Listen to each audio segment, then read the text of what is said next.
Adrian? Ange, I wanted to ask you about comebacks. I think 22 points from losing position, you got to the second highest total in the Premier League. Clearly a trait of your team and ability to do that.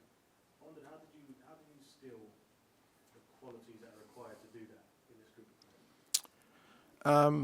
Yeah, I think it's something that's been consistent throughout my sort of coaching career. I think if you go back, right to the very start, most of my teams, all of my teams had that sort of trademark of kind of, being able to turn around results or winning games late. Part of that is just the actual game model itself, which, as simple as it sounds, when you're so committed to playing a certain way, the score almost becomes irrelevant. So, I think with a lot of teams, when they fall behind, they have to either change their approach or find a different approach, or when they're winning, they maybe change their approach. With us, whether we're winning or losing, we won't change our approach. So, when like we did on the weekend, when we concede, it's not like the team are then going, well, okay, what do we do now that we've conceded? We just keep going. And I think when there's that sort of clarity of purpose, it makes it easier for the players then to look for the solutions in just the way we play, rather than sort of looking for something that's not a constant in our game plan. And I think that helps them, because there's always a sense of a little bit of anxiety or desperation, particularly when you're getting late in games and you feel it in the stadium and the supporters, because they all want to win. That, how do you navigate that? And I think I've always felt the best way to navigate that is to have clarity about how we're going to go about it. And I think I've seen it with this group of players as well. That it doesn't. There isn't that sort of desperation when we're chasing a result. It's just, let's just keep doing what we've been doing. In terms of keeping your players calm in those situations when they do go behind, is it the sort of thing that they feed each other? Once you've done it once or twice, Yeah. you know you can do it. So Yeah, that becomes sort of part of the process. So again, because you can get affected by, invariably they'll look at the scoreboard and there's 86, 87 minutes, and you can get really anxious. But I don't think we try and instill in them not to worry about that. And sometimes it gets dismissed when we score a lot of late goals where we're already ahead as well, and people kind of dismiss that. But that's part of that process as well, is that you just keep going till, irrespective of the result. So even if you're winning comfortably, you go and try and score another goal rather than sort of shore up the game. But yeah, I mean, it's like I said, it's. I think it's a byproduct of kind of everything else I try and instill in the team in terms of the way we play. And like I said, it's kind of been a constant in my career. Just going back to what you said about Timo Werner, you mentioned you still see some improvement in him.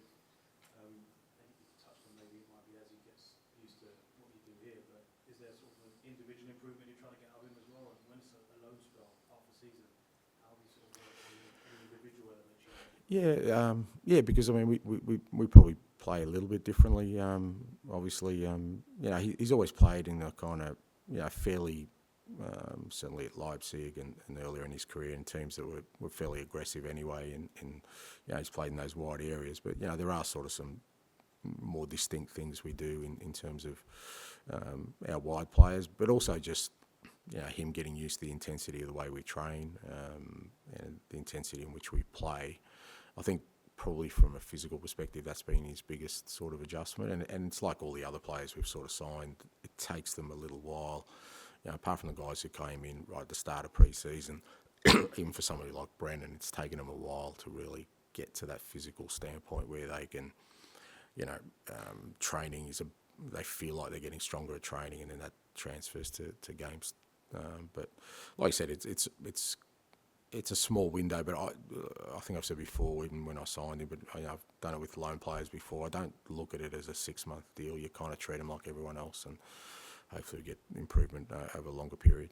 Just lastly, you mentioned something earlier on about attacking players and then being judged on goals and assists, and it sounded like there are other things that you look for when you're judging on attacking players. Can you sort of expand on that? What are the other qualities you want beyond maybe what everyone sort of? Well, yeah, I mean, it's no secret in our team. I mean, part of sort of our big strength this year is our ability to really be aggressive in the way we sort of press other teams, and that starts with our attacking players. I mean, and that's where I think Sonny's been unbelievable for us this year. I mean, even on the weekend, he kept harassing, he kept chasing, and we've scored a lot of goals this year just by our front three really having an appetite to be our first form of defence, and we've won a lot of balls in that front third, of which invariably they're the beneficiaries of, because then they get their goals and assists. But that's a big part of it. You need somebody who's going to, apart from the goals and assists in a defensive sense, will be an instigator in that for us. And then there's some other stuff around sort of,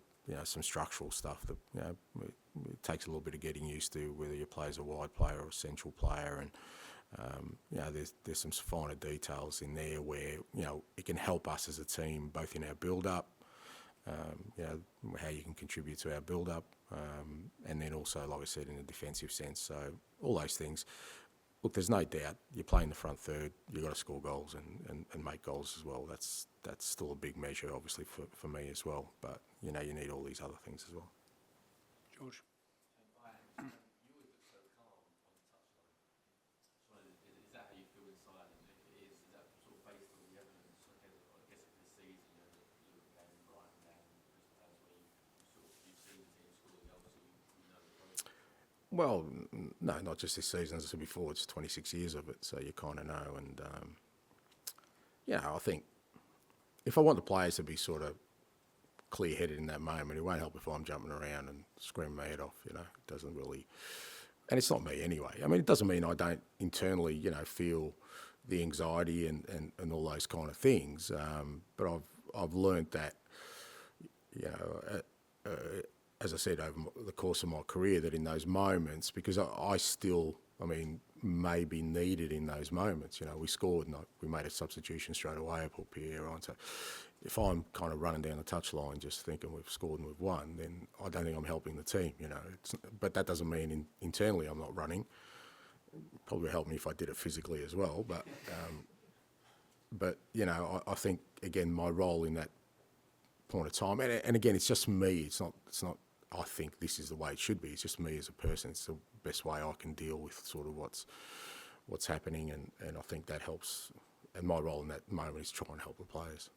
You mentioned Pierre, and he said sort of international duties, not happy, wants more minutes. Is there anything sort of more he can be doing at the minute to get more minutes?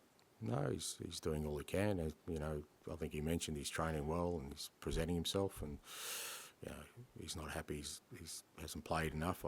I understand that. There's probably other players in there who are equally as unhappy who haven't been playing, but that's okay. I understand that they're human beings. What I look at is how they're training, what their attitude's like, and when presented with opportunity, are they ready to contribute? Pierre certainly has been, but as I said, there's others in that boat as well.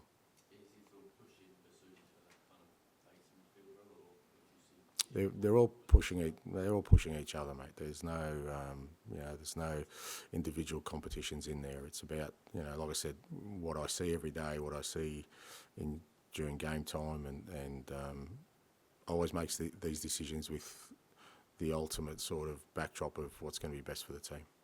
And it's West Ham tomorrow, and the kind of narrative around West Ham whenever they lose is how long David Moyes got left. He's won a trophy that's been regularly in Europe. You're obviously looking at it from the outside, but does it feel like he's sort of not appreciated as much as maybe he should be? Yeah, probably. I think he's an outstanding manager. I rate him so highly. He's one of the ones I've always rated highly, not just because, longevity in the game means something, especially at this level. And, whether it was at Everton or the difficult job he had at Man U, he went abroad. He's never stopped coaching. And I think he's done a brilliant job at West Ham. Anyone who thinks otherwise, the team they are today, and the players they've got there, they've got some high quality footballers in that team, and I think they're going to get better. People are questioning, but again, I guess it's a bit of sort of today's world we live in, where there's always a short term kind of reflex to everything that happens. But I've got no doubt he's one of the outstanding managers in the game.